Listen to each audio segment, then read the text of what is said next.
선장을 제외하고 선원이 3명뿐이라 조업 준비는 모두 함께하고 있습니다. 이름이 어떻게 돼요? 이름 남. 남이에요, 남? 네, 남. 베트남 사람입니다. 아, 베트남에서 오셨어요? 선장님, 이분은 한국인이세요? 아들. 아, 선생님 아드님이세요? 네, 아들입니다, 아들. 한 2년 정도 배를 탔어요. 아, 아드님이요? 예. 조업 한 번 나갈 때 사용하는 미끼의 양만 140kg. 통발 개수는 한 2,400개. 소위 대포통발이라고 저희가 얘기를 하는데요. 장어가 이쪽으로 들어오게 되면 다시 빠져나오지 못하는 구조로 돼 있거든요. 아, 한쪽으로 들어가도 반대로 네, 못 반대로는 나오는 못 나오는 구조로 돼 있어서 그러니까 요리 깔고,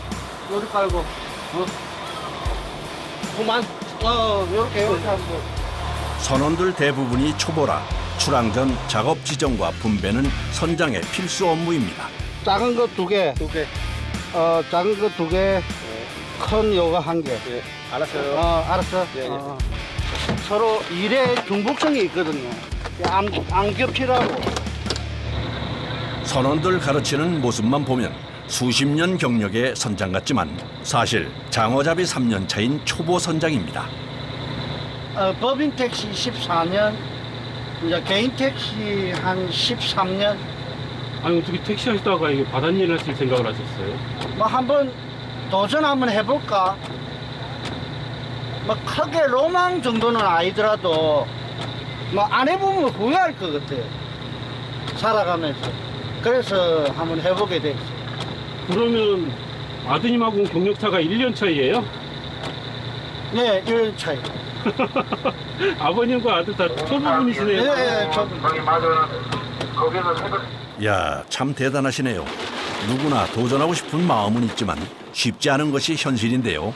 생각만 하면서 세월을 보내기 싫어 결단을 내리고 어부가 됐다는 임창원 선장.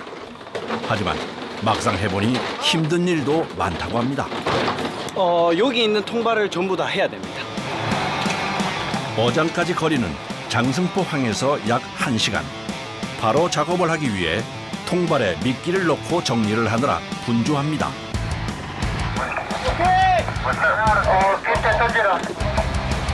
선장의 신호와 함께 시작된 투망 작업.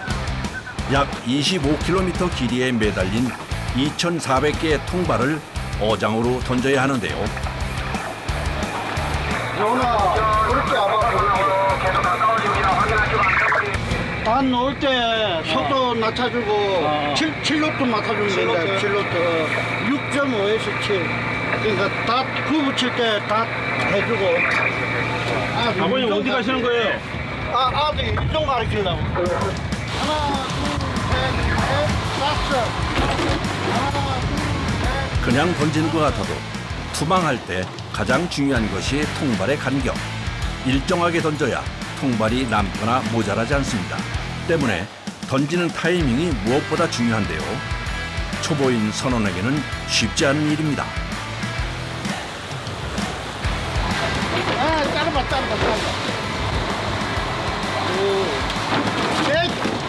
남아.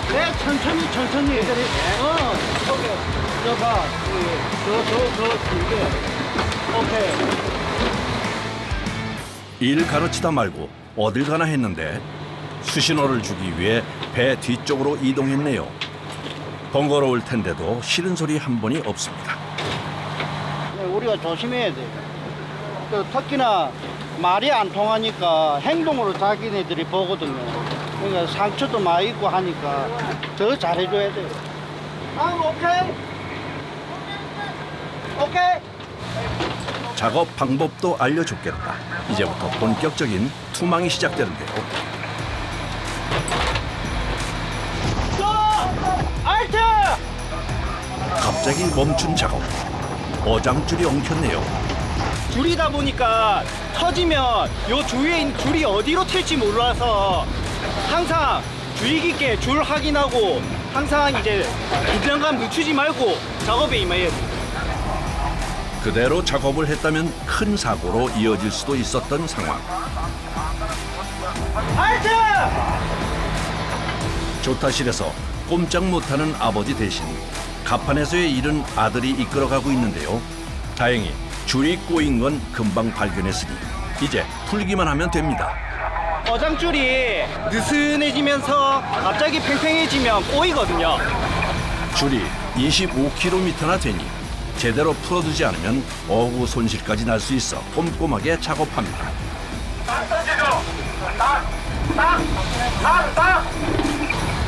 줄이 조류에 휩쓸리지 않게 하려면 일정한 간격으로 닻을 달아주는 것 또한 꼭 필요한 작업입니다.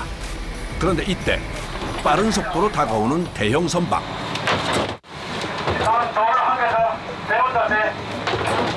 서둘러 통발 대신 무게추를 달고 있는 선원들. 줄을 빨리 가라앉히려고 돌을 계속 넣고 있는 겁니다. 하필이면 투망한 어장줄을 가로지르는 대형 선박의 항로드. 어장줄이 선박의 스크루에 감기면 줄이 끊어지거나 배가 휩쓸리는 큰 사고로 이어질 수도 있는데요. 그야말로 선원 모두가 초긴장 상태. 숨죽여 대형 선박의 움직임과 어장줄의 상태를 예의주시합니다. 무사히 잘 지나갔네요. 요 장소구 항이 국제항이다 보니까 여러 배들이 좀 왕래를 많이 하는 지역이지.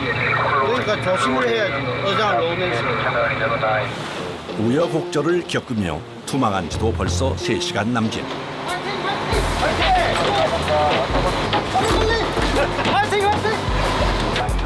이제 투망 작업도 막바지입니다. 짱은 이것들이 이제 밤 되면 활동을 하거든요. 그래서 저희가 이제 뭐 저녁 한 9시나 돼서 이제 나가가지고 어장을 빼고 그래. 아, 장어가 야행성. 예, 야행성이라고. 형아, 그래서 집에 가자. 고기 많으면은 통발 가득히 붕장어가 들기를 바라며 다시 항구로 돌아갑니다.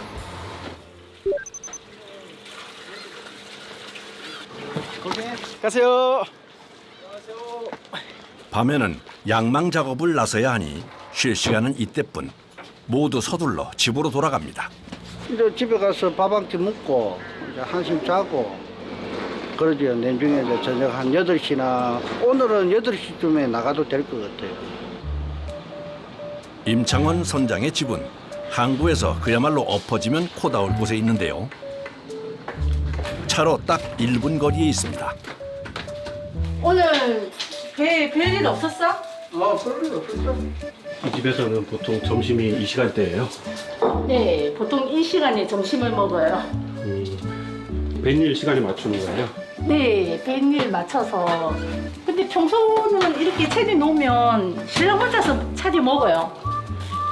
어부가 되기 전에는 다른 지역에서 살았는데 개인 택시와 아파트를 정리하고 이사를 온 건데요. 항구와 가까웠으면 해서 이곳을 선택했다고 합니다. 뭔데? 제목이 뭔데? 장어탕. 이제 날 더워지면서 어머니가 한두 번씩 이렇게 보양식으로 해주더라고요. 어부가 되고 5개월 정도는 임창원 선장 혼자 배를 탔었는데요.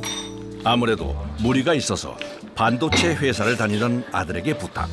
2년 전부터 아들과 함께 뱃일을 하고 있습니다.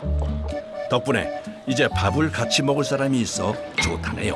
이제 살 저한테 회유를 하더라고요. 오면 네가 원하는 조건 3가지 다 들어주겠다. 그래가지고 이제 제가 그러면 차 한 대 사줘. 그 다음에 내 혼자 지낼 방 구해줘.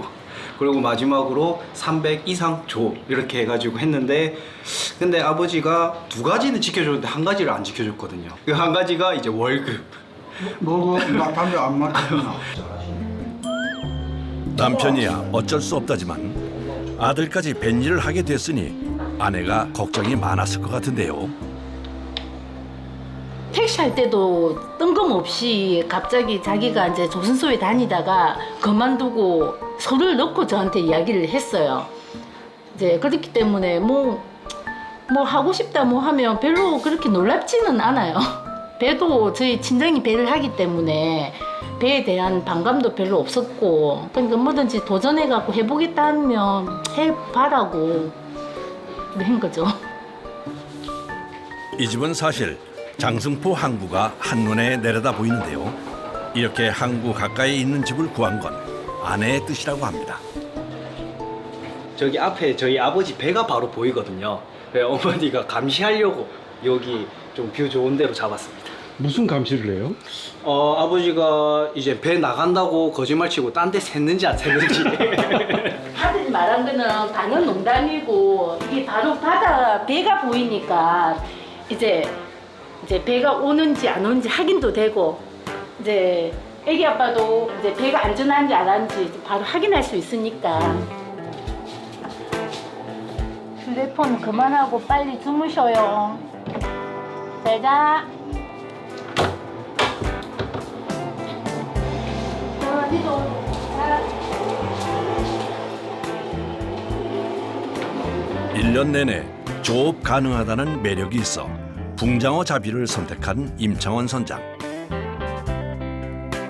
조업 특성상 낮과 새벽에 잠을 쪼개서 자야 하는데 낮에 자는 게 익숙치 않아 고생 꽤나 했었다네요. 잠 좀 잤어요? 3시간. 3시간 잤어요? PD님은 좀 주무셨어요? 예. 원래 적응 안 되면 잠 잘 안 올 건데. 통발 올리는 건 내리는 것보다 훨씬 시간이 오래 걸리죠? 예, 한 4시간? 4시간 정도? 예, 4시간에서 4시간 반. 뭐 특별한 일이 없으면. 이동하는 거리 빼고 예.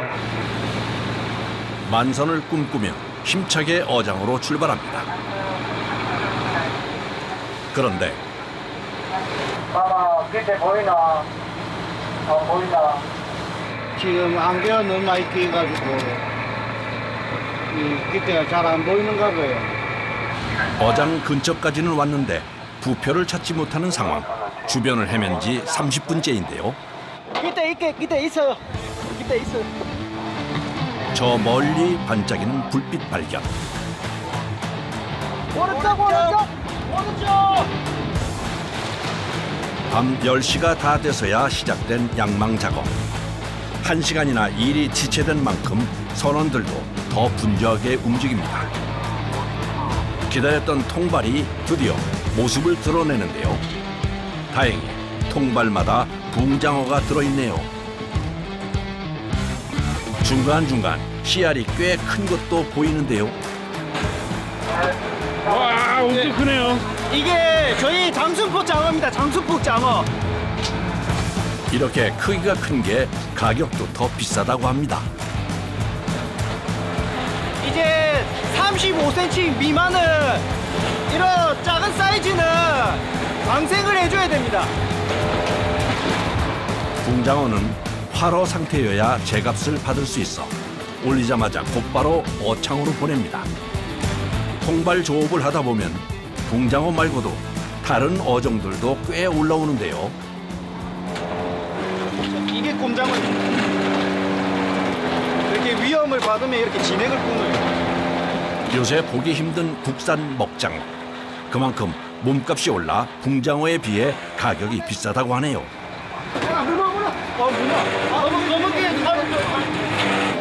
거제 주변 바다에서는 5월 24일부터 7월 8일까지 문어잡이는 금지입니다.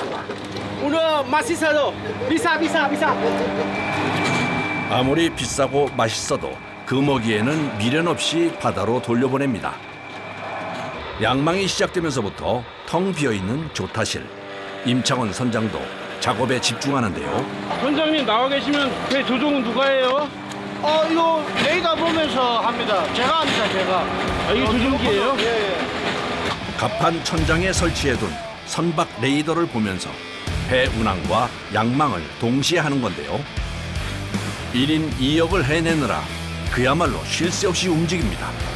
근데 선장님 제일 힘든 일 하세요. 여기 제일 편해요. 이게 제일 편하다고요? 배울 때 제일 힘들어 보이는데요. 그래요. 근데 여기서 해야 다 컨트롤이 돼요, 컨트롤. 작업으로 한참 부산하던 배 위가 순간 조용해졌습니다. 칠흑 같은 어둠과 안개 속에서 갑자기 등장한 배의 불빛. 상당히 가까이 있는 것 같은데요.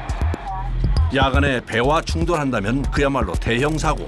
임창원 선장 서둘러 선실로 돌아갑니다. 부산 앞바다에 있는 오선 650 이런 북쪽에서 사선을 끌어오고 있습니다. 주의하시고 피하십시오. 부탁 드리겠습니다. 배가 뭐 접근해요? 아, 배가 접근하는 게 아니고 시각적으로 접근해 보여서 확인하러 왔습니다. 확인하러. 접근하는 게 아닙니다. 한바탕 소동이 지나고 계속되는 양망 작업. 벌써 4시간째인데요. 고작 서너 시간 쪽잠 자고 일하다 보니 이 시간이면 졸음과도 싸워야 합니다. 계속 반복 작업하다 보면 조금씩 졸리긴 합니다. 통발 하나에 붕장어가 2~3마리는 들어야 하는데 오늘은 평소보다 조업량도 많지 않습니다. 이것보다 더 많이 잡아야 되는데 아쉽네.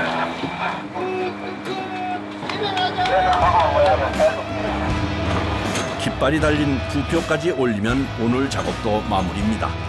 조업량은 좀 적지만 그래도 어창 2개에 붕장어가 꽤 들어찼네요. 오늘 잡은 게 한 100kg 정도 잡은 것 같습니다. 지금 이 정도 사이즈는 가격으로는 한 60만 원에서 80만 원 사이. 그러면 오늘은 제가 볼 때는 우리 아이들 일당하고 입값하고 기름값 오늘은 뭐 이리저리 경비 정도 했던 것 같아요. 붕장어를 최대한 싱싱한 상태로 가져가려면 해야 하는 작업이 하나 더 남았는데요. 이런 이값짜리. 미끼로 쓰는 정어리 가시에 긁혀 상처가 나거나 죽을 수도 있어서 깨끗하게 정리해야 합니다. 여기까지 해야 길었던 조업도 끝이 나는데요.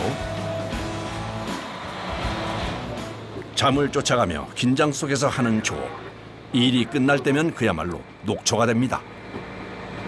오케이, 아파. 추래요. 졸려요? 지래요?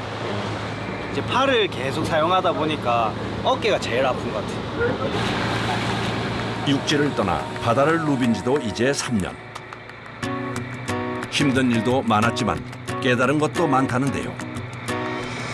어떨 때는 고기 좀 많이 잡을 때는 또 기분 좋고 또 작게 잡을 때는 작게 잡는 대로 또 처음에는 받아들이기가 힘든데 하다 보니까 그게 이렇게 받아들여지더라고. 근데 또 바다일 자체가 또 나름대로는 또 묘미가 좀 있어요. 만약에 바다일을 하시고 싶은 사람이 있다면 한번 도전해볼 만도 하다 보니 추천하고 싶어요. 새벽 5시가 돼서야 드디어 항구로 돌아왔습니다. 아직 일은 끝나지 않았는데요. 이거나 크레인 올린다. 붕장어는 2가지 크기로 선별합니다. 그중에서 필요한 크기를 골라서 꺼내는데요. 59. 이게 이제 중간 사이즈입니다. 중간 사이즈요? 예, 예. 붕장어가 죽지 않도록 신속하게 수산시장 안으로 이동. 이곳에 부자가 운영하는 작은 가게가 있는데요. 1년 전까지만 해도 위판을 하다가 지금은 직접 판매를 하고 있습니다. 지금 여기 있는 장어들은 오전에 저희가 이제 따가지고 이제 택배로 나가야 될 물건들이거든요. 당일 조업한 붕장어를 손질해 거래처는 물론 전국으로 보냅니다.